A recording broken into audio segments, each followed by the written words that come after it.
muted. Mansukh भाई आवाज आ रहा है आपका? You go ahead. Yes, yes. Yes, start. Thank you. Hello. Audible? Mansukh bhai, please continue.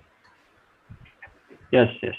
Thank you, our dynamic president, Sri Vijay Bhai Kevalramani ji. Thank you. And good morning, friends. On behalf of Tax Friends Mumbai, Tax Practitioner Association Thane, JOS Professional Foundation, IT Bar Income Tax Bar Association Varanasi, Income Tax Bar Association Prayagraj, and Legal Relief Society Kolkata, Bhiwandi Tax Practitioners Association, and India Investor Club. I welcome you all for this fantastic webinar. Friends, first of all, I would like to take this opportunity and to personally thank Sri Vijay Bhai Kevalramani ji for his never-ending efforts for bringing us all together and helping us to gather knowledge on various subjects and various matters. Friends, today's topic is Benami Transaction Prohibition Act 1988 and is going to be taken by senior most and respected chartered accountant Shri Pankaj Agrwal from Lucknow. It's an honor for me to introduce Shri Pankaj Agrwal. He is a practicing chartered accountant and LLB. Shri Pankaj Bhai is in practice for about 36 years as a partner in Mittal, Gupta and Company Chartered Accountants, Kanpur, having offices at Lucknow and Kanpur.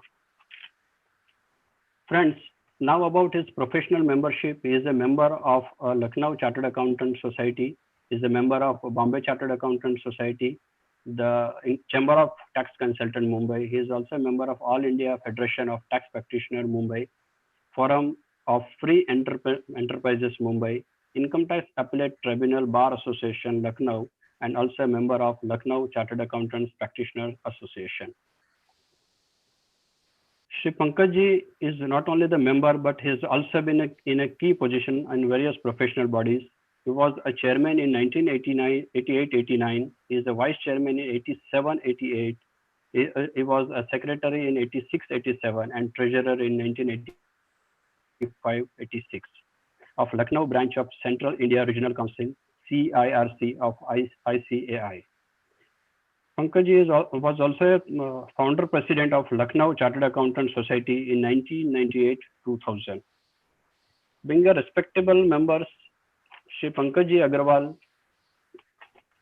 has not only professionally but also academically contributed to our society. Some of his major contributions are: he was a member of study group of CIRC for preparation of guidance note on tax audits, draft company bills, guidance notes on audit of consolidated financial statements, guidance note on income tax computation and disclosure standards. Pankaj ji has also edited annual publication on Union Budget published by Lucknow Chartered Accountant Society for several years, from 1999 to 2004. Pankaj ji has authored and presented technical papers in seminar, conferences, workshops, a refresher course on the subject of accountancy, auditing, direct taxes, corporate tax, and right to information and Technology Act as well. Pankaj ji has chaired a technical session at seminar of Lucknow branch of CIRC of Institute of Chartered Accountant of India. Pankaj ji is also a group leader of a residential refresher course organized by Bombay Chartered Accountant Society, Bombay. He was also a trustee of a brain trust session, Lucknow Chartered Accountant Society. Sir has written various articles on taxation and were published in various professional journals. Sir has authored a book that is Commentary on Prohibition of Benami Property Act 1988. And Sir is also a guest speaker in direct taxes in Regional Training Institute, Lucknow. With this introduction, I would like to welcome Shri Pankaj Agrwal ji from Lucknow to all of you. Sir, welcome and all yours. Thank you, sir. Thank you, Mansukh Bhai, for giving an elaborate introduction of mine.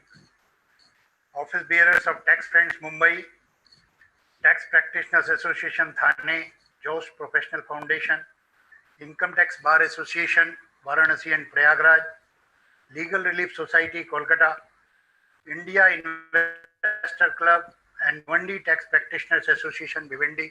And I am grateful to all of these associations for giving me this opportunity to share my views with you on the subject of this Benami property. I will take a few seconds to share my presentation before I start.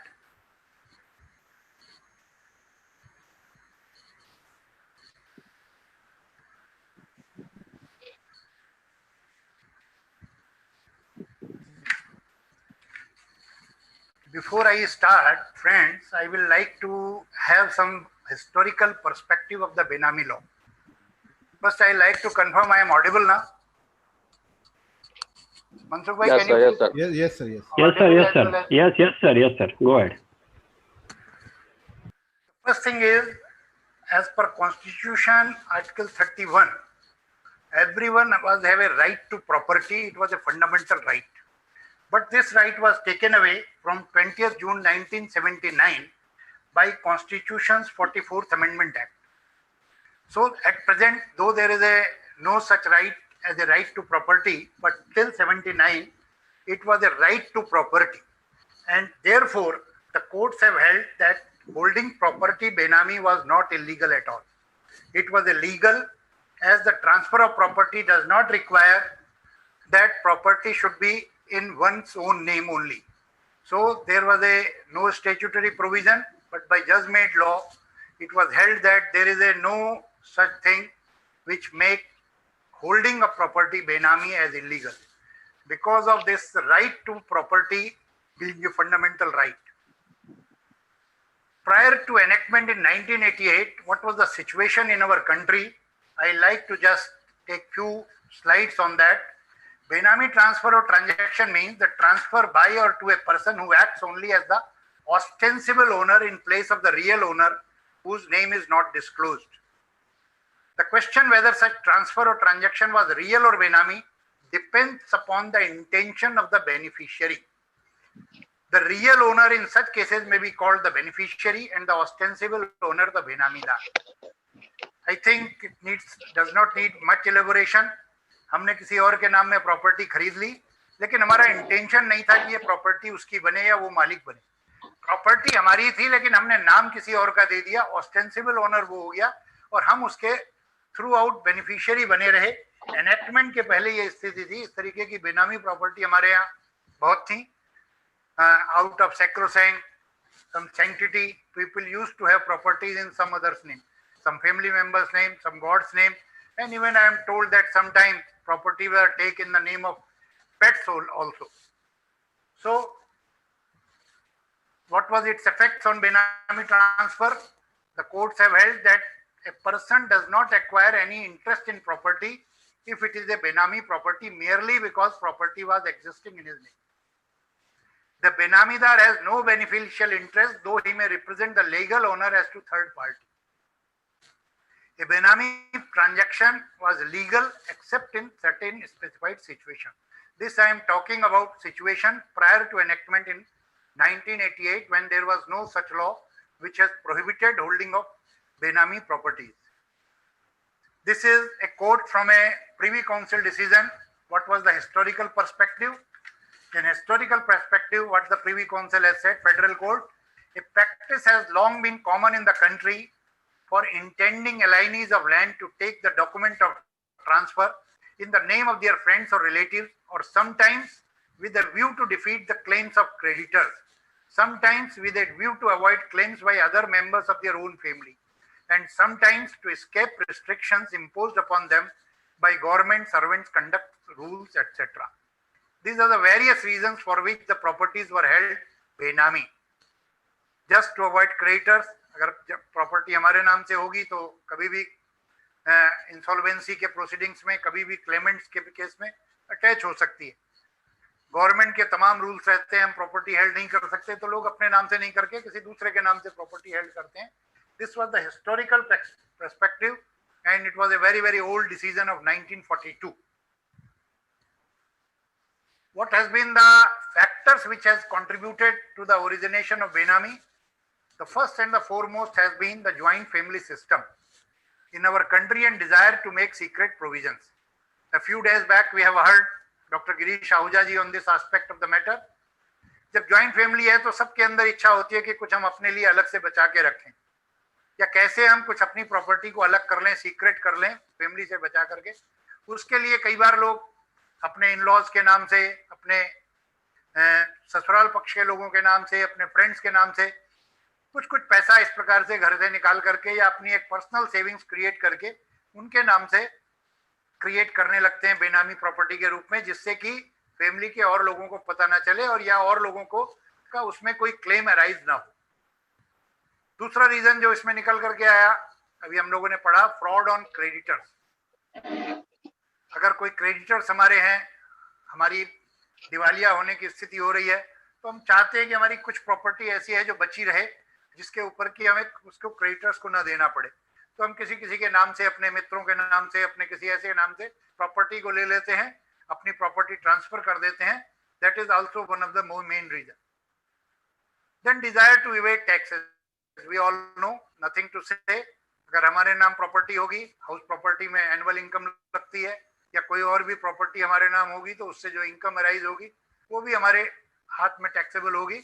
So we can shift it by holding a property in some other name so that income arising therefrom get taxed in the hands that in that name.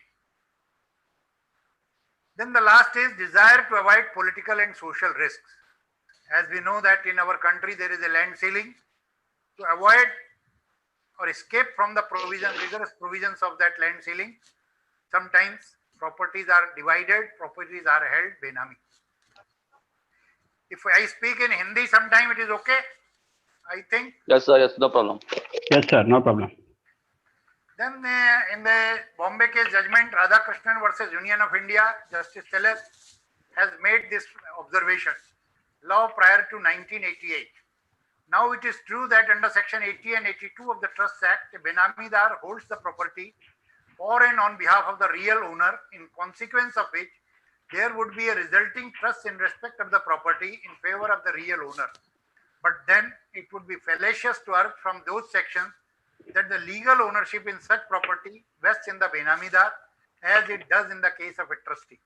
What those sections really mean is that the benamidar is in a fiduciary relationship with the real owner and therefore has all the obligations of a person in such fiduciary position towards real owner. A benamidar is no more than an ostensible owner of the property. He holds benami through his acts in certain circumstances would be binding upon the real owner. That is because the real owner holds him out to third parties as an owner of the property.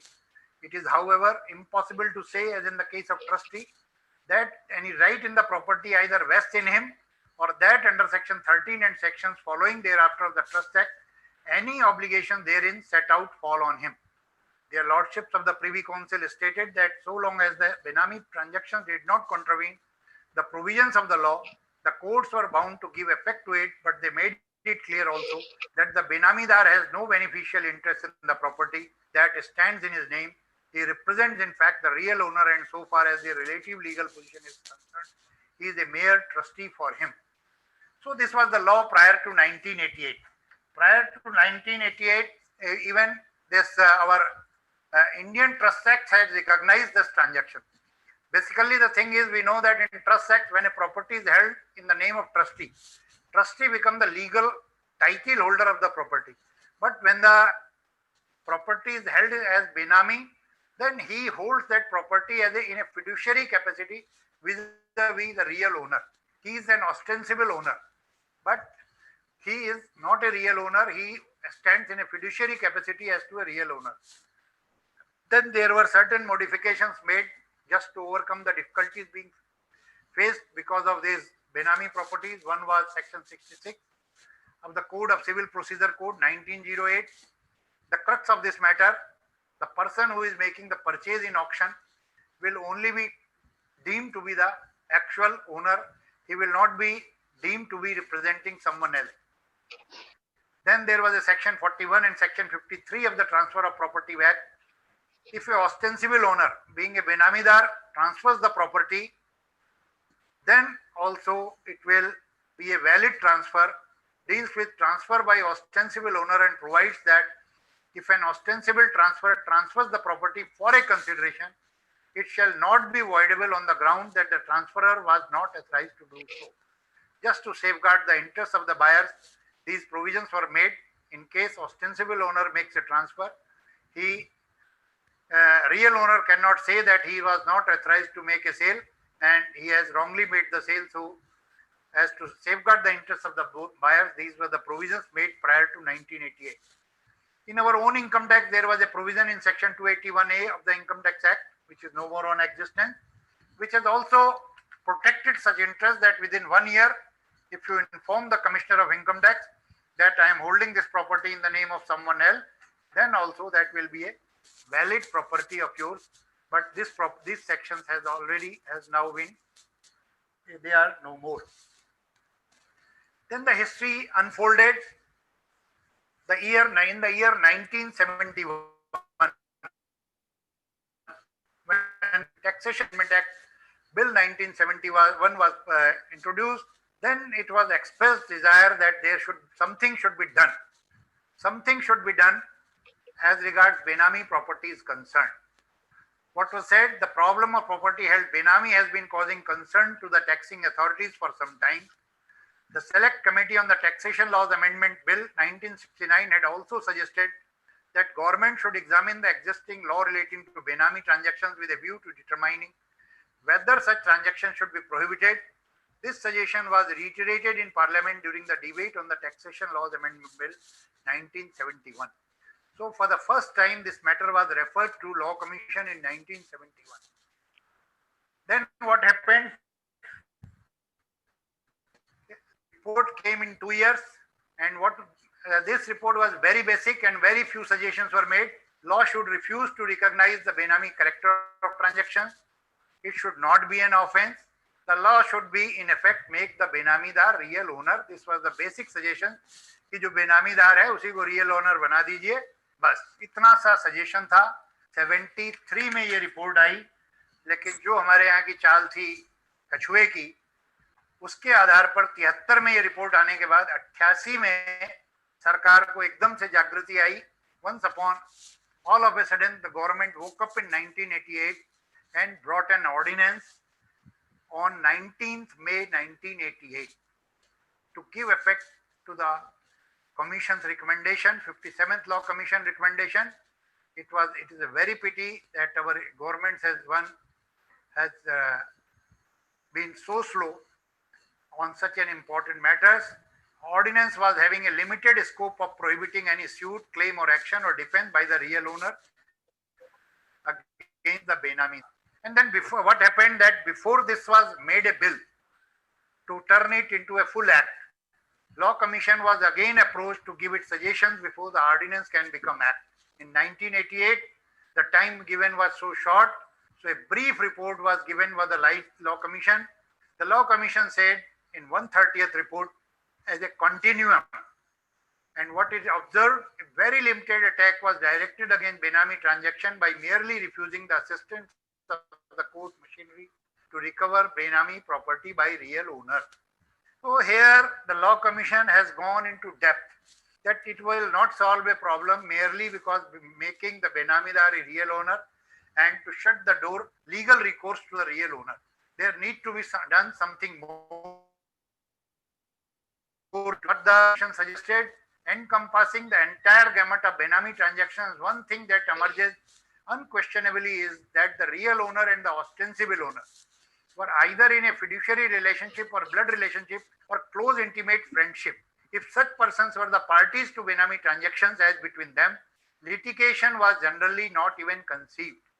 The ordinance which follows the report of the Law Commission of 1973 merely prohibits court action at the instance of the real owner against the Benamidar or a defense based on Benami on behalf of the real owner if these close intimate friends relations would not resort to court proceedings. The ordinance does not even remotely affect them or their Benami transactions. The ordinance will remain a paper tiger, ineffective in every manner. It would be inane. This was the observation of the Law Commission in its second report, 130th report. Then what was the suggestion? Along with the aforementioned two approaches, Benami transaction should be prohibited by the proposed statute. Entering into a Benami transaction should be made an offense.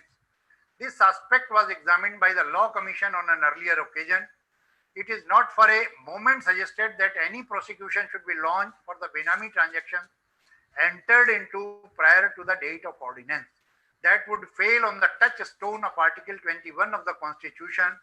What is suggested here is that from the date of the legislation, a prohibition should be enacted against entering into Benami transactions in future, and if it is satisfactorily established, a punishment should be awarded.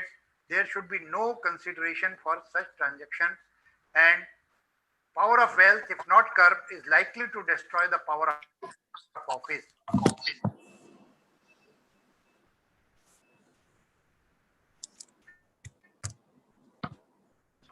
And on power of wealth. Benami represents a facet of power of wealth. It has to be curbed. Therefore, such transaction in future should be prohibited and a provision for punishment should be incorporated. Now, when it became an act of 1988, it was found, we know that when we discussed this act last, this is an act of 1988, but to my knowledge, it came to limelight only in the 2016 when amendments were made to the 1988 Act. Before that, we have never discussed the provisions of this Act. This was only a power of paper tiger.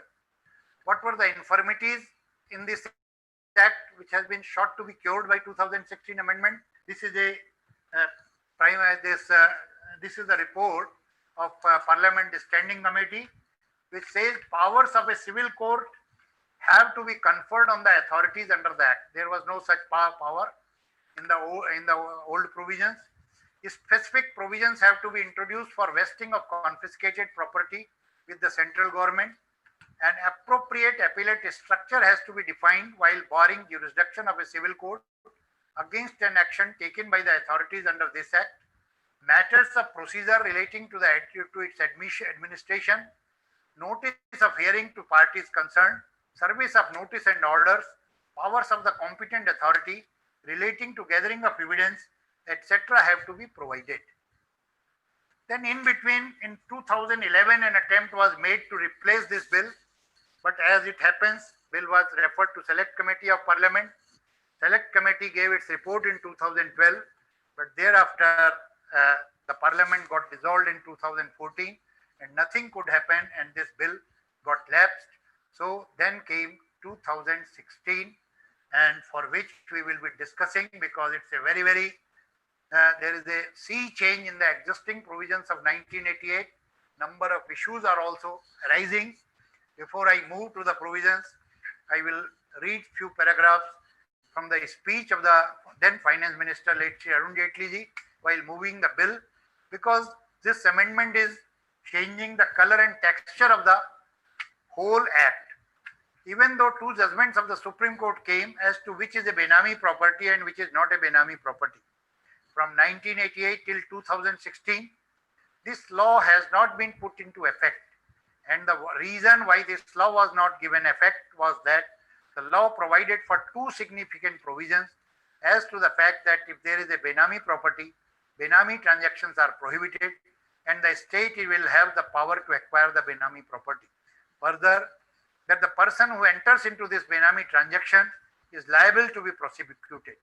There was nothing else mentioned in the Act. When this Act went to the Law Ministry thereafter, there was no machinery provided for as to how the acquisition would take place, as to what would be the terms of acquisition. When this law was framed, it was thought that everything else would take place by virtue of rules. Probably the Law Ministry thought, and rightly so, that this could be a case of excessive delegation. There are some vital provisions in every law which have to be provided in the legislation itself, and some non-operational provisions could be operationalized through the rules itself. So the Law Ministry said that rules cannot be framed, so this Act had to be operationalized through rules, and the rules were never framed. Thereafter, an effort was made and to begin this particular legislation subsequently. After this legislation was brought in, it was then redrafted in 2011 by UPA government in the form of amendment to 1988 bill. The reason why we want to amend the 1988 bill, the original bill has 9 sections, but a large number of sections were added. One proposal was that it should be repealed and a new bill should come in. But then, if you brought in a new bill, properties acquired Benami between the periods of 1988 onwards would have all gone scot-free. So it was considered necessary that the old law be allowed to remain and the new amendments be inserted into the old law itself. Now that bill lapsed with the lapsing of the Lok Sabha, even though it was referred to a standing committee and the report did come. Now, what is the amendment object behind? Because so far we have read that the aim has been to curtail the civil disputes, to bring in line the civil disputes, but now whole the color is changing. What is the object behind amendment?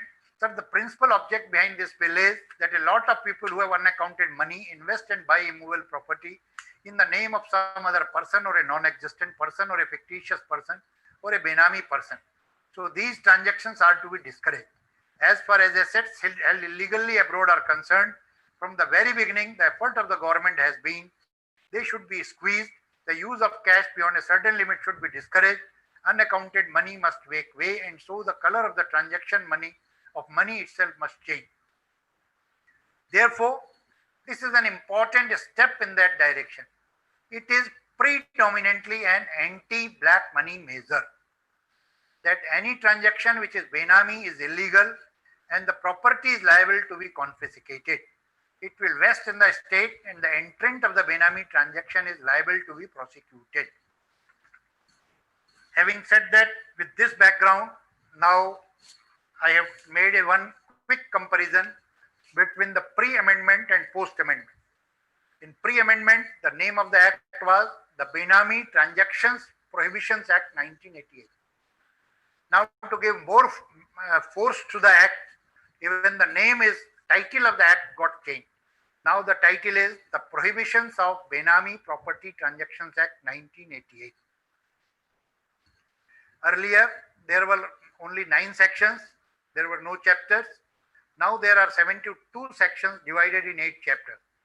Now it has become 73 sections because one section was added by the Finance Act 2019. So now it will become 73 sections in 8 chapters. Earlier there were only 3 definitions. Now it has got 31 definitions in the Act.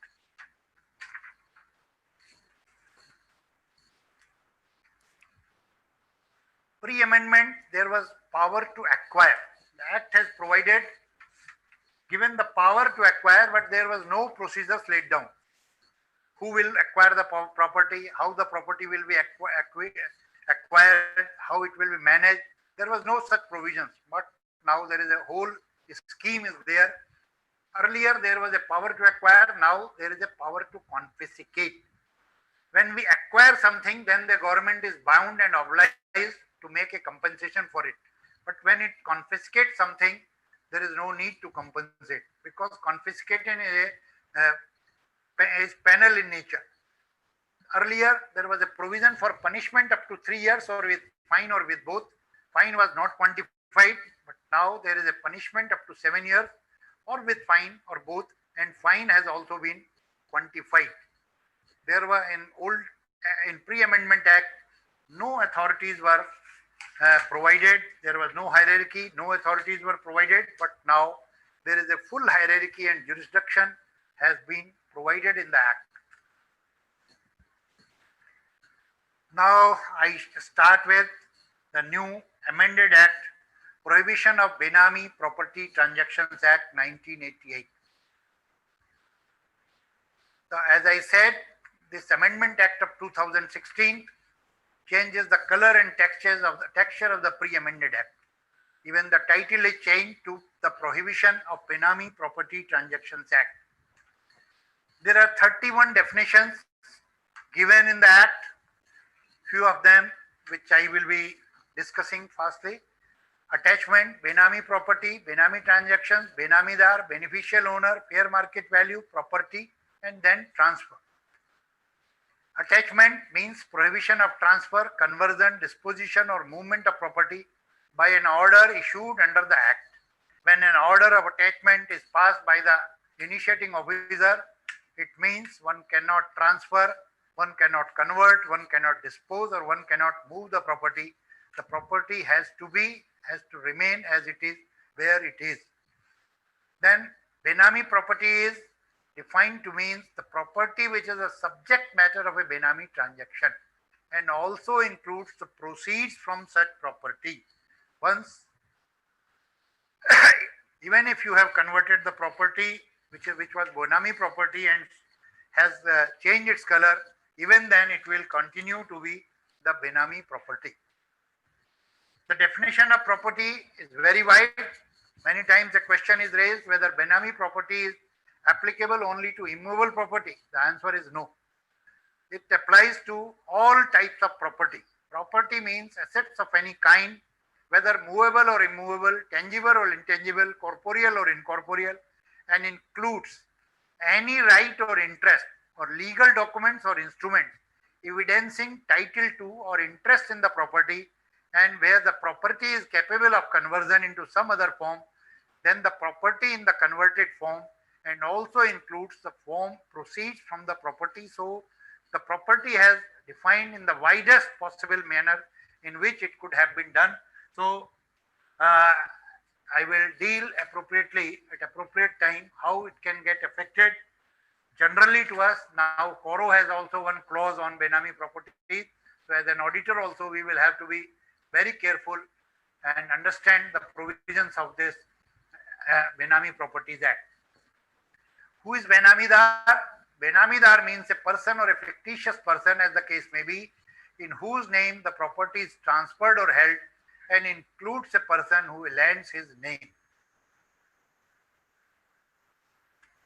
बेनामीदार का मतलब गुजराती में जैसे एक बात आ रही थी, बे मेरे ख्याल से गुजराती में दो को कहते हैं, तो जो दूसरा जो नामीदार हो गया वो बेनामीदार है.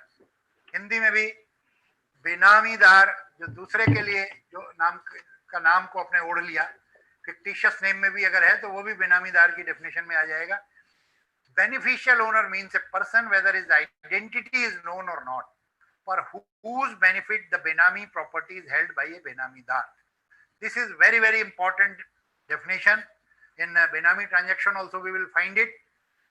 If the Benamidar is holding a property for the benefit of someone else, then only it will be a Benami property. If he is holding the property for his own benefit, then it cannot be a Benami property.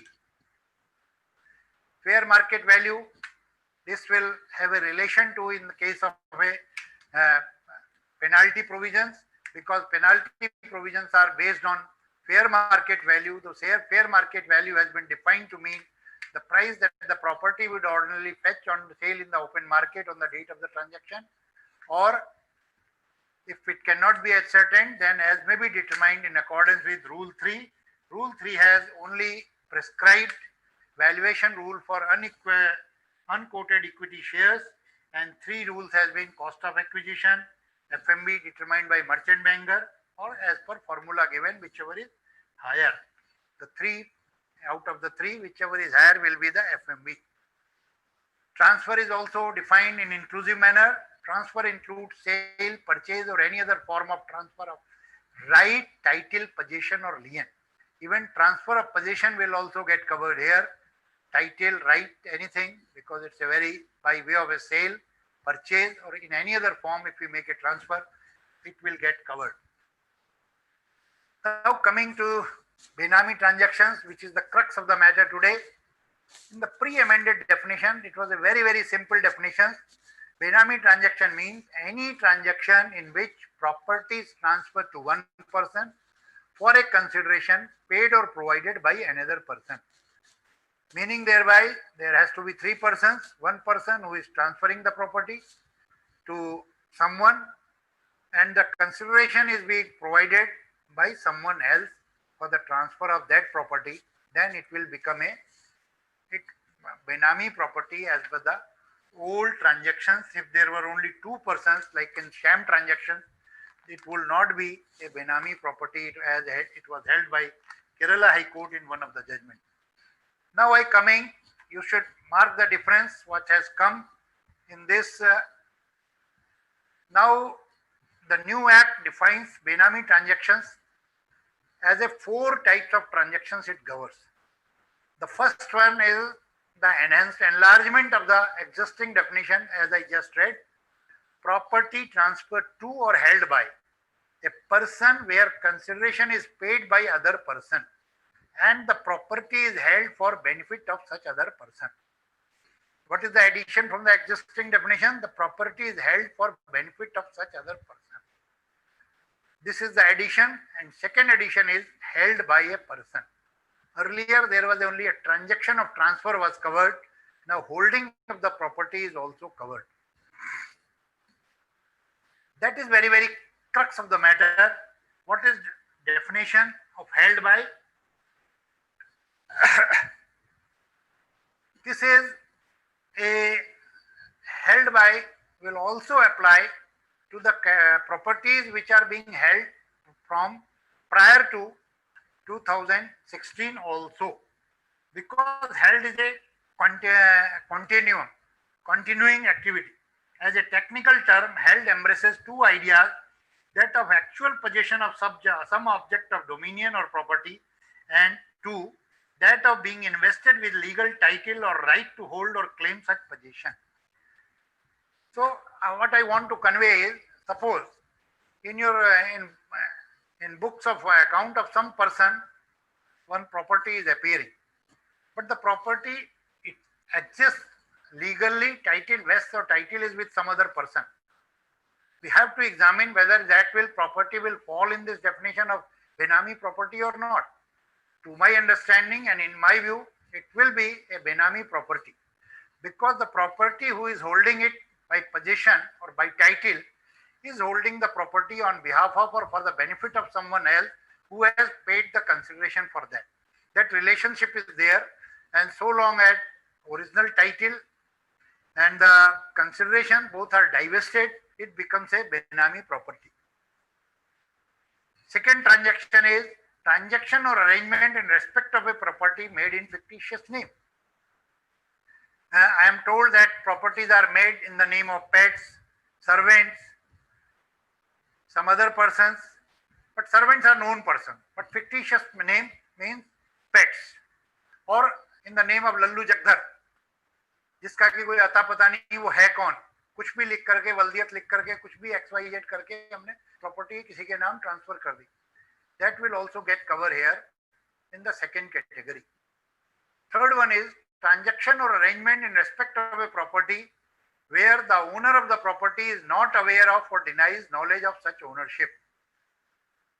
For example, during the course of demonetization, amounts were deposited in the accounts of number of persons known to us, employees, XYZ person, and if they deny that I don't know who has deposited this money does not belong to me, then it will become a Benami property. Take another example. We have liabilities in our books of account in the name of Mr. X, Mr. Y, Mr. Z. It may happen that in 68 it might be added, but here also it may get hit because it is a property from the perspective of the other person. But the other person is denying his knowledge, or other person is not known. He is not aware.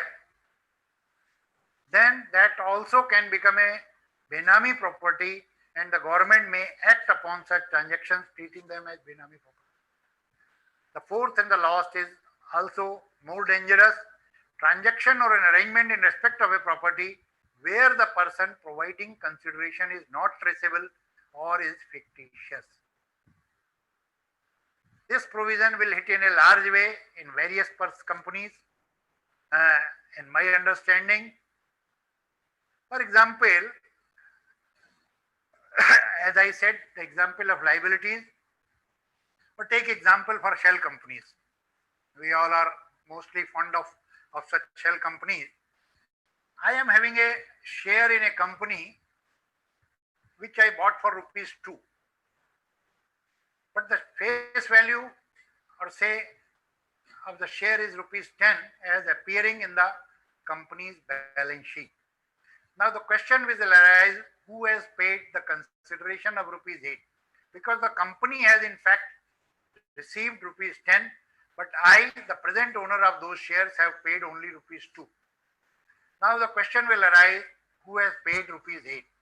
And if I am not able to establish, or if that person is not traceable or is a fictitious person, then the share to that extent will become a Benami property, because this act provides for proportional treatment of the property as a Benami also. Having said so, here itself I will like to deal with the retrospectivity and prospectivity of this law. Whether can this apply to the transactions which were done before this 2016. Now you see, there are two things: transferred to or held by. Held by is a continuous act. Suppose the government today says there is a very hue and cry about Chinese products. The government today make it illegal to hold any product made in China. Can we say that I was holding this product before you make it illegal? Of course, the government will have to give you a window to dispose it of, to destroy it, or whatever, some methodology government have to provide it before making it illegal. So in 2016 Act also, before 2016 Act, in the income disclosure scheme, a window was given to everyone to declare their Benami transactions, which they are holding as Benami, to come clean, so that the rigors of these provisions does not affect them. Since held by is a continuous act, and if the property which one is holding today falls within the definition of Benami transactions, in my view, it's a prospective amendment only, it's a prospective transaction only. Because you are holding it today, such property which is illegal, which falls within within all fours of these definitions, then it is appropriate to hold that as a Benami property. Transaction might have taken place because there are rulings of courts that there will be some antecedent falling prior to the coming into force of the act. That does not make this act retrospective. So this is my understanding, this is my view, that this law, though not retrospective, it is a prospective law, but makes the property held as a Benami illegal from 2016, and those who have not opted for income disclosure scheme will badly hit by the provisions of this law. Now there are certain exceptions I will quickly go through. This is with reference to first type of transaction only, where the property is transferred to or held by. First is Karta, or a member of family, but it has to be from the known sources of the Hindu undivided family. If HUF is holding a property in the name of any Karta or is member of his family for his benefit or benefits of other members, then it will not be a Benami property.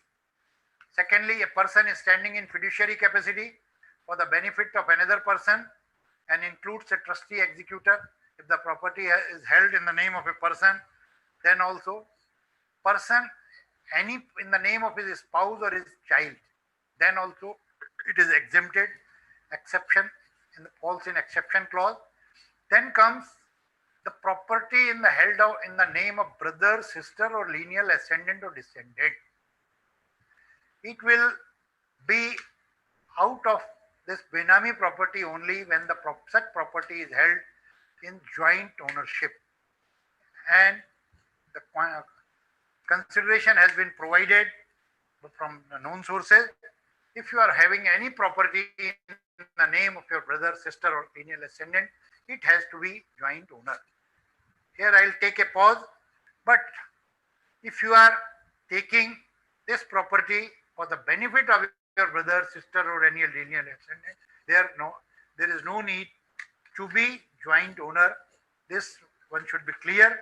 But if you are taking the property, though in the name of your brother or sister, but for your own benefit, then it will be hit by the provisions of this Benami law, and you have to be very careful that this does not fall in the definition of Benami property, not being a joint property. One more explanation is there added to this definition. This is also a very Bombay people and other people will be saying, this is basically covering the power of attorney transaction. If we apply the definition of Benami transactions, we will find that all power of attorney transactions will fall within the definitions of Benami property.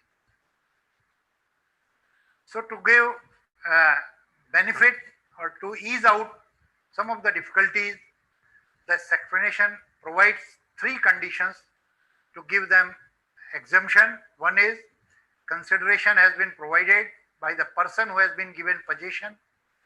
Two, stamp duty on such transaction or arrangement has been paid. And third, the contract has been registered. This is totally in line with the provisions of the Transfer of Property Act and the Registration Act, because after the decision of the Supreme Court, since 2000, amendment was brought in Transfer of Property Act and Registration Act. Any unregistered agreement, any transfer of property by power of attorney is an illegal transaction. It has no value in the eyes of law. It does not give any right to the holder of those property. So we have to be very careful as an auditor also, that now holding a property by mere on 100 rupees stamp paper or on power of attorney is not a valid document. That's why we are required to give so many information now these days in income tax return, in our Coro report, in our balance sheets, that whether title is there or not, all these things will be. Now what are basically the scheme of this Benami transactions? Section 3 prohibits entering into Benami transactions. No one should enter into Benami transactions.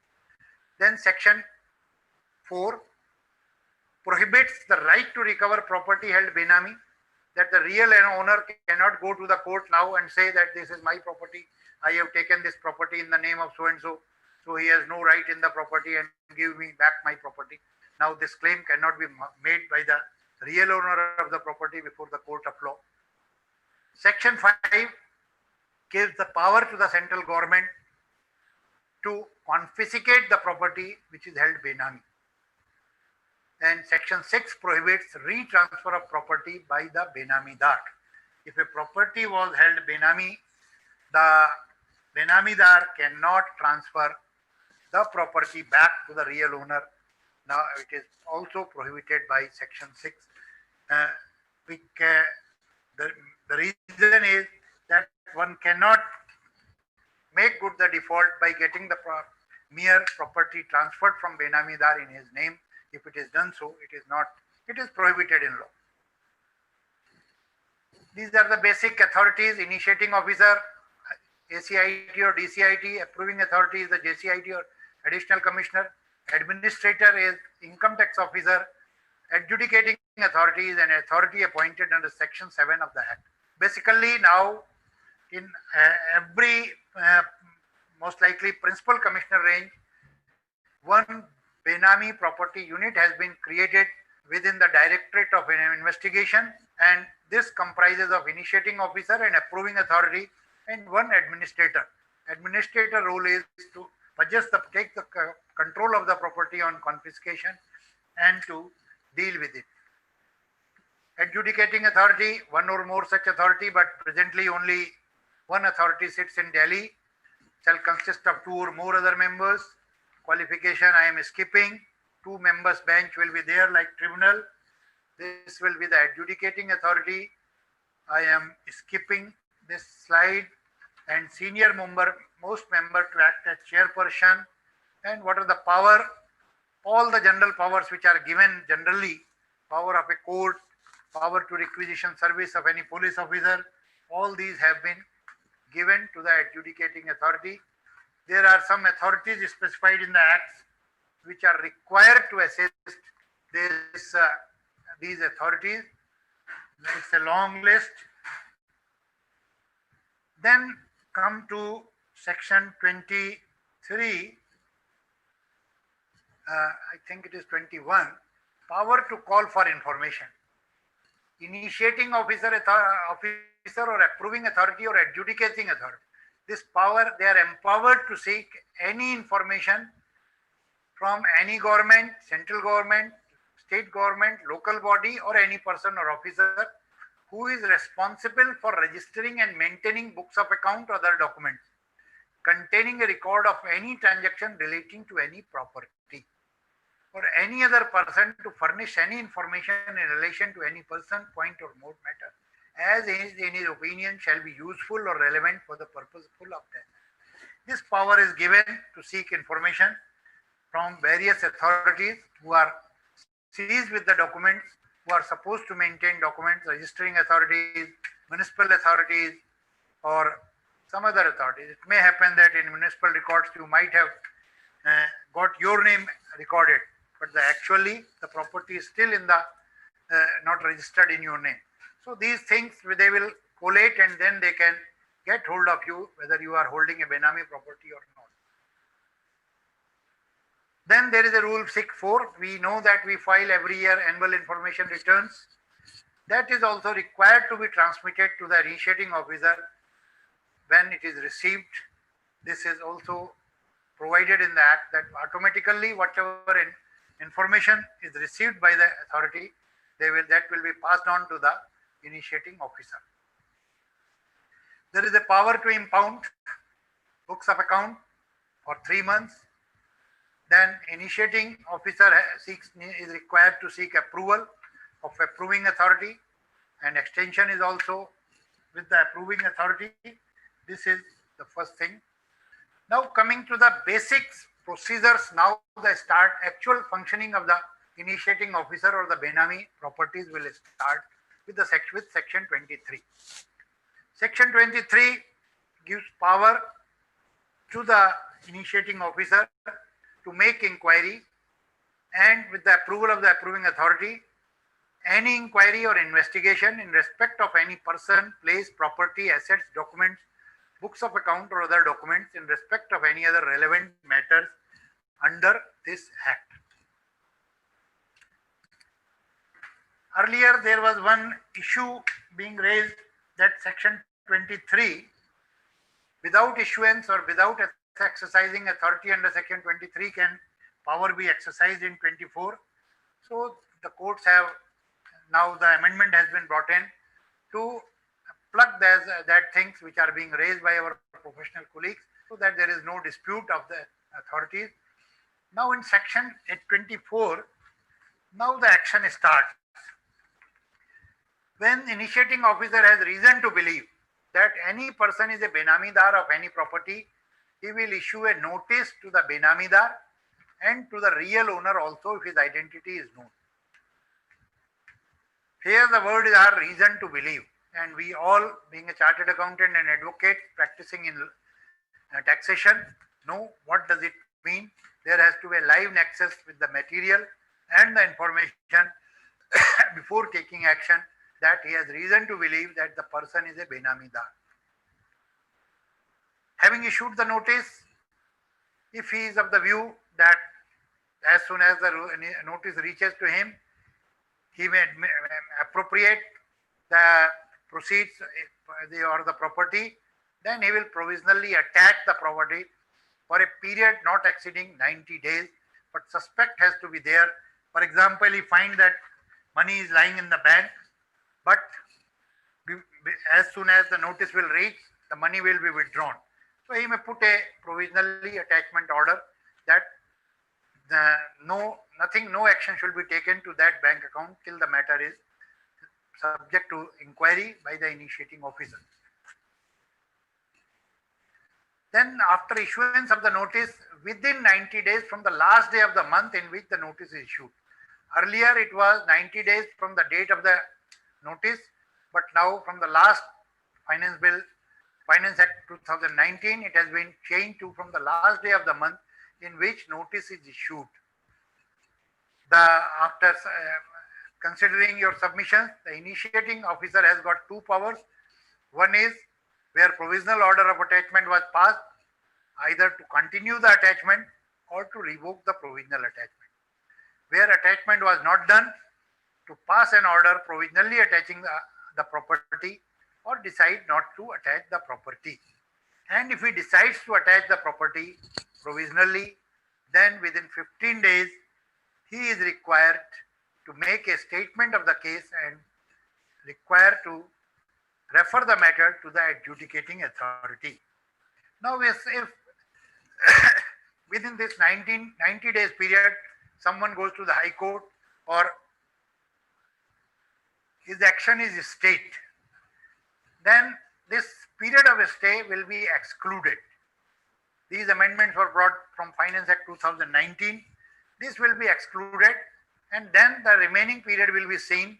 And if the remaining period is less than 7 days, he will have a clear 7 days to act upon and to refer the matter to the adjudicating authority. Now, the role of adjudicating authority starts.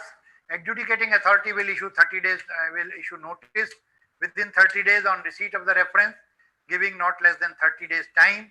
And then after considering all the relevant material, he will held property to be a Benami property or not to be a Benami property.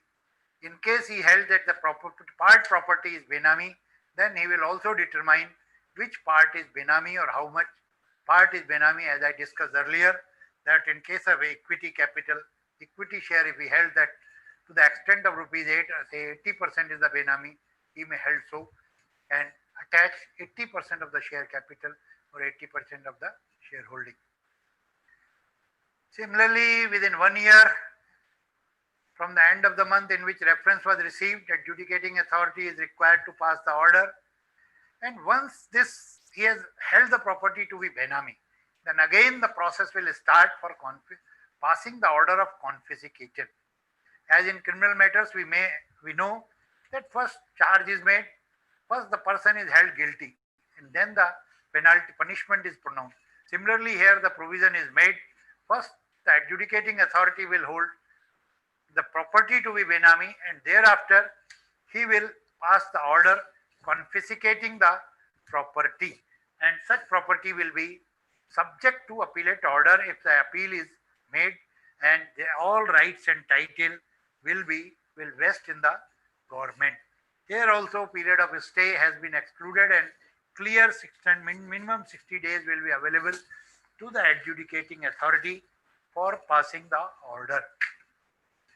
These are the some of section, and rule 7, 8, 9 has been provided as to how the confiscated property will be managed by the administrator. Administrator is an income tax officer who is designated as administrator. He will do various acts: identification of the property, managing the property, disposal of the property. All these things has been provided in rule 7, 8, 9 of the Benami property rules. So this is about management of the confiscated property given in section 28.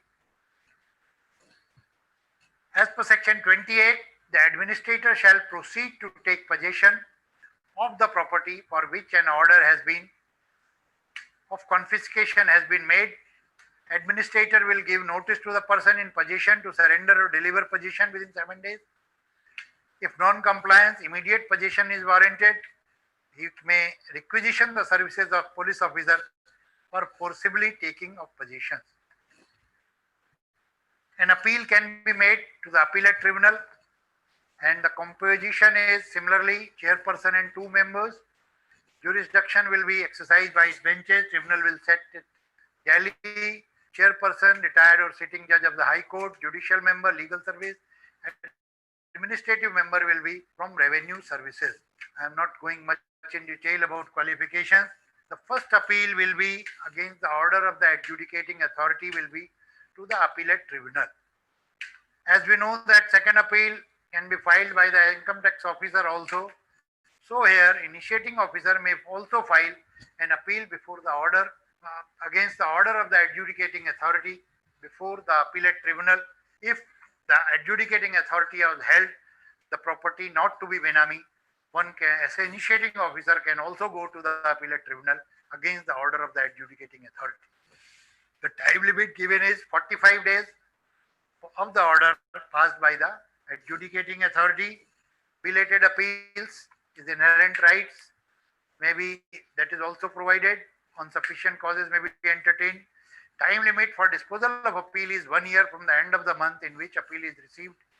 On a substantial question of law, second appeal may be filed to the High Court. This is all about procedure, initiation by initiating officer, decision by adjudicating authority, and the procedure of appeal, forms, etc. are all prescribed in Benami property rules. Now coming to the offences and prosecutions. Section 53. It says where any person enters into Benami transaction in order to defeat the provisions of any law or to avoid payment of statutory dues or to avoid payment to creditors, the beneficial owner, Benamidar, and any other person who abates or induces any person to enter into the Benami transaction shall be guilty of the offence of Benami transaction. There are three conditions or the three reasons one has to prove to charge someone with the offence of this Benami transaction. One is defeat to provision of any law. One may be, as we know, that in our country, that the one can to another scheduled caste only except without the permission of the DM. Many builders, many persons, what do? They get it transferred to some other person of the same category, scheduled caste by caste, and provides the consideration. As far as this Benami law is concerned, it's a Benami property because the property is being held by that scheduled caste while the consideration I have provided and the property is holding for my benefit. And this I did to defeat the provisions of that prohibition of property, that scheduled caste, which prohibits that law. To avoid payment of statutory dues. When we do not get the property registered in our name, it may be for avoiding the payment of stamp duty. There may be to avoid something else. It is found that if I have I am holding this property Benami to avoid payment to creditors, then also this section gets triggered and one is charged with the offence of penalty for Benami transaction. Now, what is the punishment? Punishment is not less than 1 year, but extend to 7 years. He may be punished between 1 to 7 years of rigorous imprisonment. And also to fine, which is 25% of the fair market value of the property. Punishment for Benami transactions, one has, it is provided in offense, Benami transactions, then penalty for false information. As we know that there was a right powers given to inquire information, seek information. If such information is found false, then 6 months to 5 years punishment is the fair market value of the property. And before launching the prosecution, there is a sanction required of competent authority. Earlier, the sanction was from CBDT, but now this last year with Finance Act 2019, it has been changed to competent authority, and competent authority has been defined to be commissioner, director, principal commissioner or principal director of income tax. They are the competent authority now for sanctioning the prosecution in this act.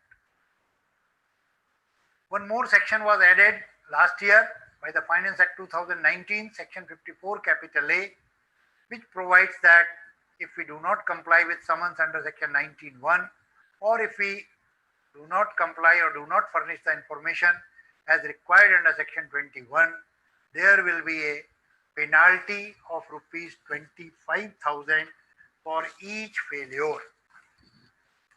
This provision was not there, now it has been provided. there is a certain miscellaneous provisions also provided. One is civil courts will have no jurisdiction to entertain any suit or proceedings in respect of any matter which any of the authorities under the Act is empowered to determine. So for this, this jurisdiction has been taken away of civil court. Rectification of power, this power is given to all the authorities under the Act. Now earlier there was only adjudicating or appellate authority, but now initiating officer also may rectify its order within 1 year from the end of the month in which order was passed. This power is there, and this power has also been made appealable within 45 days.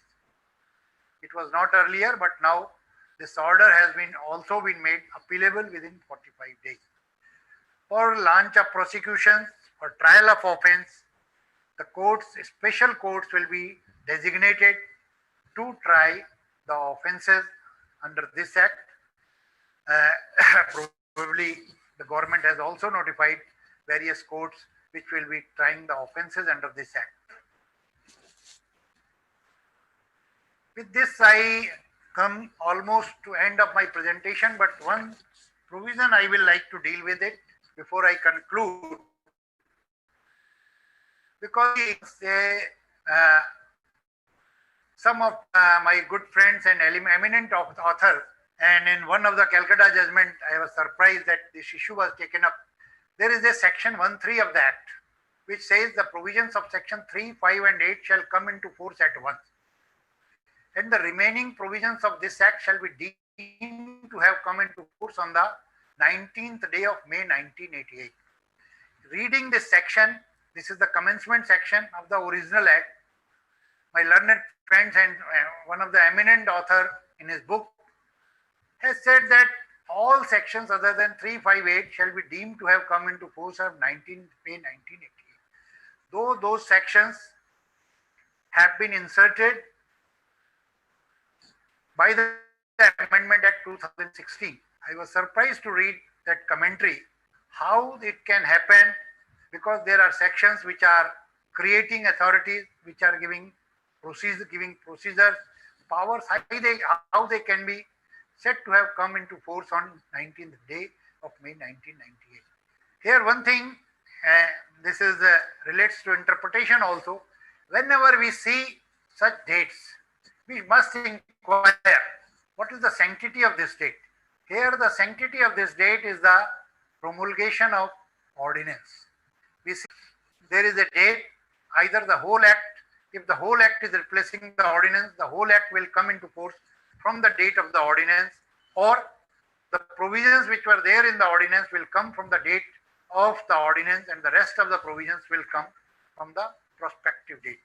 So is the case here. This Act was replacing the ordinance, so this was the section. And second thing, once the Act has commenced, this the commencement section has no meaning for the amending sections. Amending Act sections will have its force, will have its date from the date on which that amending Act is coming into force. So amending Act is coming into force from 1st of November 2016 as notified date. So all the provisions of the 2016 will be said to have come into force from 1st November 2016 only. Only the thing which we can say is that because of the definitions, because of the things, though they have been entered into or executed earlier, but it's becoming offense after the date of coming into cannot continue thereafter. Secondly, the purpose of this Act, amending Act, to make it as an amending Act was to have it, to maintain continuity from the 1988, because in some of the cases the transaction itself may be falling within the definition of 1988. So those can also be brought into within the purview of this Act. It was thought fit to make it as an amending Act instead of repealing the old Act and making it a new Act. Similarly, there are two words, transaction or arrangement, used. This arrangement is also a continuing Act. transaction may be before 1st November 2016, but if an arrangement is a continuing act, it will hit the existing provisions. It will be if you are continuing with such arrangements to hold the property Benami, in my view, it will be a prospective provisions and it will affect those transactions as a Benami transactions. With this, I think I have taken ample time of yours. I am concluding, though these are the general issues. How jurisdiction, how will be determined? The Act says location of Benami property or Benamidar or beneficial owner. Initiating officer having jurisdiction on any of the three will be entitled to initiate the proceedings. But if all the three are in three different locations, SOP says the initiating officer who initiates first shall be the initiating officer, and he should inform the other initiating officers not to move ahead with this because he has initiated the action. There are judgments if initiating officer without jurisdiction issues a notice, it will be a void of an issue. Another initiating officer may take up further, but it will be a void of an issue. With this, I come to end of my presentation, and I thank you, friends, for giving me this opportunity to share my views. And if you have any query or question, I will be happy to answer those queries. Thank you, friends. Thank you, sir. Thank you so much, sir, for in-depth and very fantastic presentation and deliberation, sir. कुछ सवाल है sir, एक दो वो ले लेते हैं. जरूर.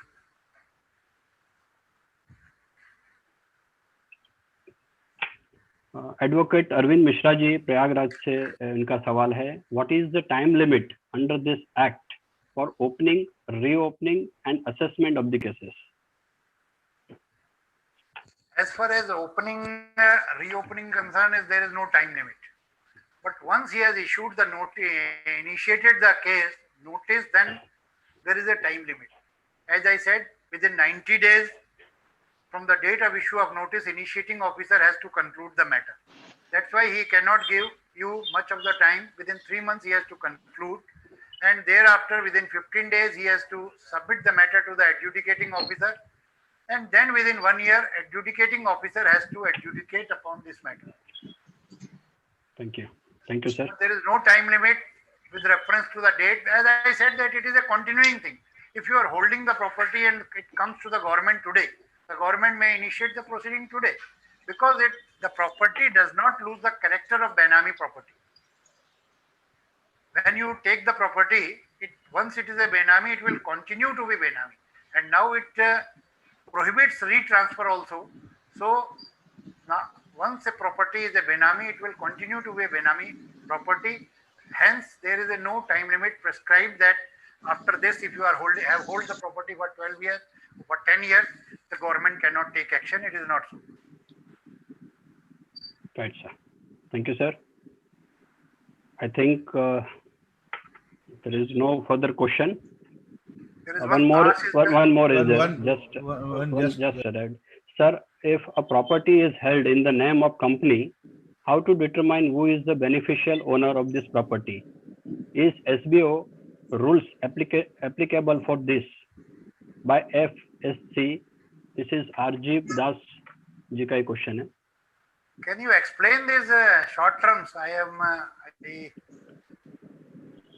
Sir, if the property is held in the name of company, how to determine who is the beneficial owner of this property?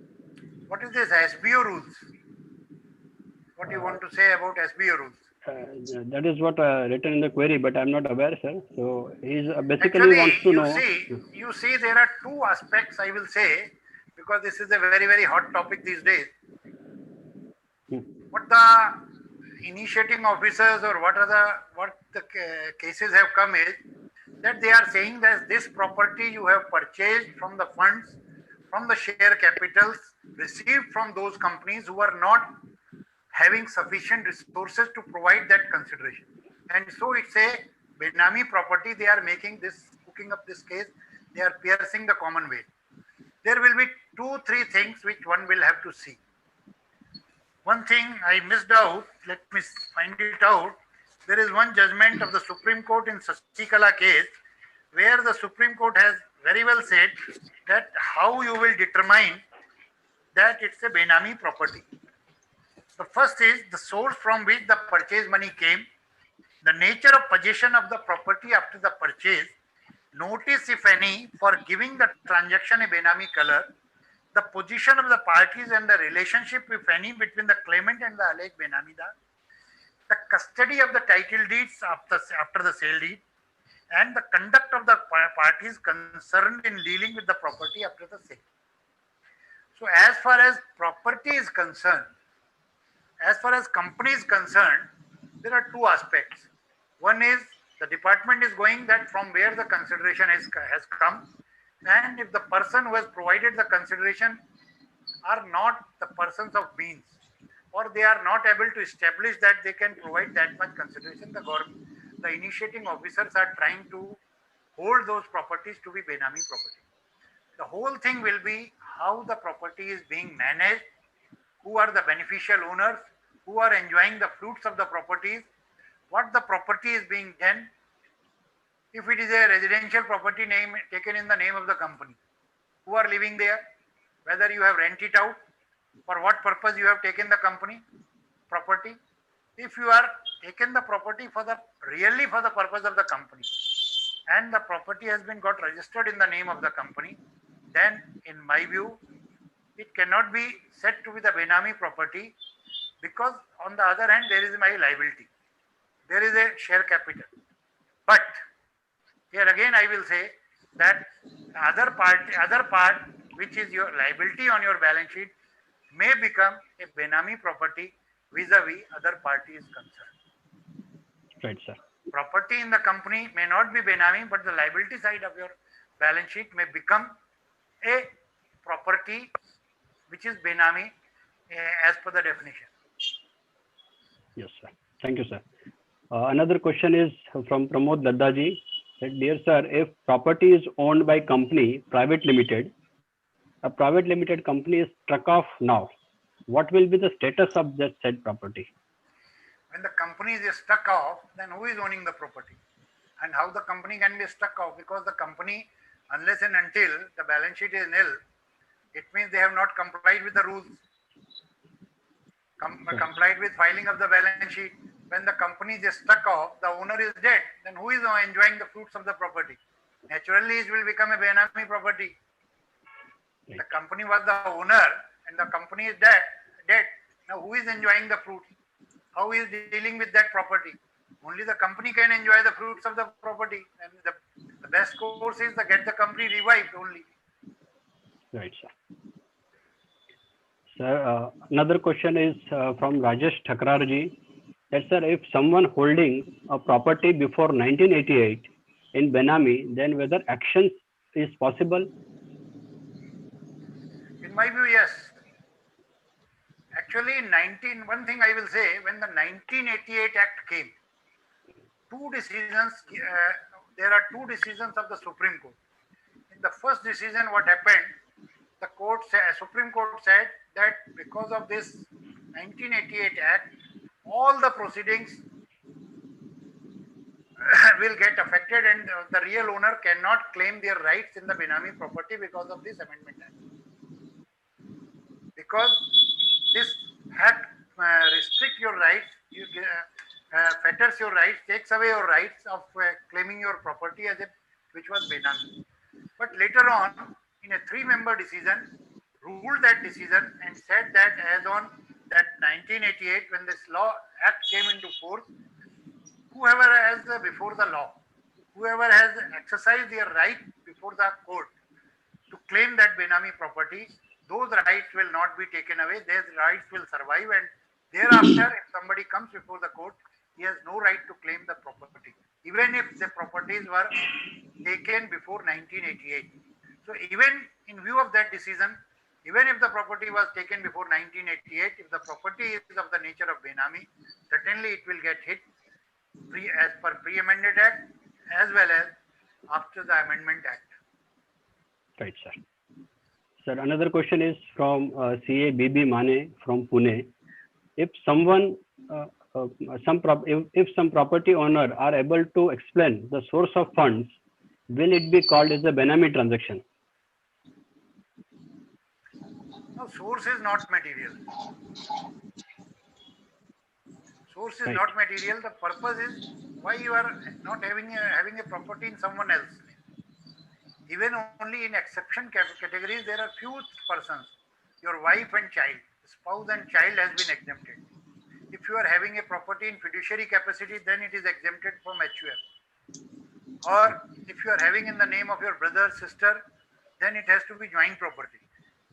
If it is not falling in exception category, even if you prove the source of income, it will continue to be a Benami property. Maybe you have proved the source, but you may not like to offer the gain. That's why you are maybe having the property in Benami name.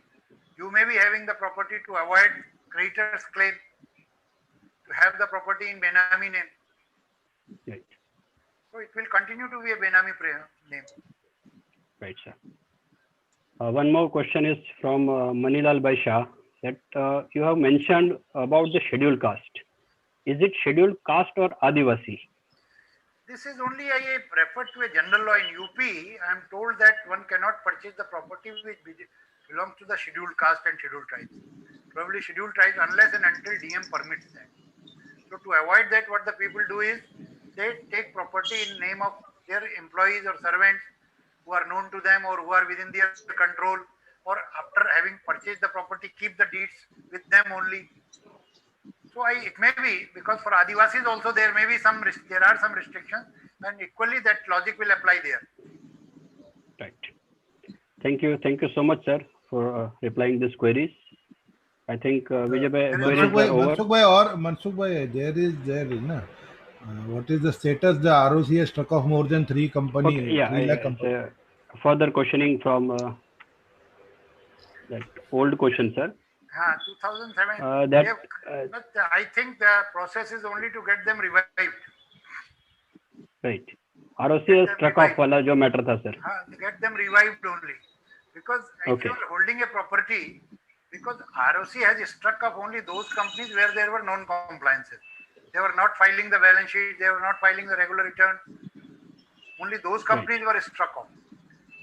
And then the only thing is you have to get it regularized if you are holding the property. Otherwise तो आदमी मर गया ना तो वो कैसे property को अपनी जिंदा करेगा? प्रॉपर्टी का कौन वारिस मानेगा? या तो गवर्नमेंट टेक ओवर कर लेगी प्रॉपर्टी को जब कंपनी खत्म हो गई. There is one more query from Pratik Virani. Can a Benami property be legalized by following due procedure of law? I don't think, because the government has given the procedure in income disclosure scheme, and section 6 also restricts retransfer of the property from Benami property. And you cannot claim back your property going to the court now. That is also restricted. So in my view, because some legal brain come forward with some methodology, I am not aware, but in my view, there is no, today there is no procedure of law which can allow you to get back. Okay. So I think the queries are over. So queries are over. Now I would request CA AR Ansari ji from Bhiwandi to propose a vote of thanks. Hello. Good evening. Good afternoon to everyone. Good afternoon. I am audible? Yes, sir. On behalf of all organizers, that is Tax Friends Mumbai, Tax Practitioner Association Thane, Josh Professional Foundation, Income Tax Bar Association Varanasi, Income Tax Bar Association Prayagraj, Legal Relief Society Kolkata, India Investor Club and Bhiwandi Tax Practitioner Association, इन सब की जानिब से मैं शुक्रिया अदा करने आया हूँ. सबसे पहले तो मैं हमारे स्पीकर सीए पंकज अग्रवाल का शुक्रिया अदा करता हूँ कि इन्होंने टॉपिक को पूरे अच्छे तरीके से एक्सप्लेन किया और टॉपिक को जितने भी कम से कम 50-60 साल के जो भी हिस्ट्री थी वो सब हमें अच्छी तरह से बता दिया. और मैं समझता हूँ कि सभी पार्टिसिपेंट को ये अच्छे तरीके से समझ में आ गया होगा और कोई डाउट नहीं होगा। और मैं हमारे मॉडरेटर मनसुख वाघेला साहब का भी शुक्रिया अदा करता हूँ कि उन्होंने मॉडरेटर को की कुर्सी कबूल की और हमारे साथ रहे। और मैं विजय सर का भी शुक्रिया अदा करता हूँ कि वो इतने अच्छे वेबिनार अरेंज करते हैं और हम उम्मीद करते हैं कि आगे भी ऐसे वेबिनार होते रहेंगे। और सबसे आखिरी में मैं पार्टिसिपेंट का शुक्रिया अदा करता हूँ जो अक्रॉस द कंट्री हमारे इस वेबिनार में पार्टिसिपेट करते हैं, उनका बहुत बहुत शुक्रिया। और जो भी नाम मैं बोलने से रह गया हूँ उन सब का भी शुक्रिया। Thank you. Thank you Ansari ji. Over to Vijay sir. शुक्रिया अंसारी जी, शुक्रिया। शुक्रिया sir. Thank you Pankaj ji for accepting the request on a short notice. Because friends, we had just 1 week for the lockdown, so I requested Pankaj ji and he accepted. Thank you Mansukh bhai for conducting the meeting so thank you beautifully. Sir. Thank you sir. Now just friends, a few announcements before we end. Tomorrow we have a meeting webinar on issues in TDS and TCS under Income Tax Act by CA Rajesh Mehta from Indore. And on Friday, we would have a webinar on opportunities in bear markets and consolidations over a period of time in the capital markets by Nuresh Mirani, who is a technical analyst who comes on various channels.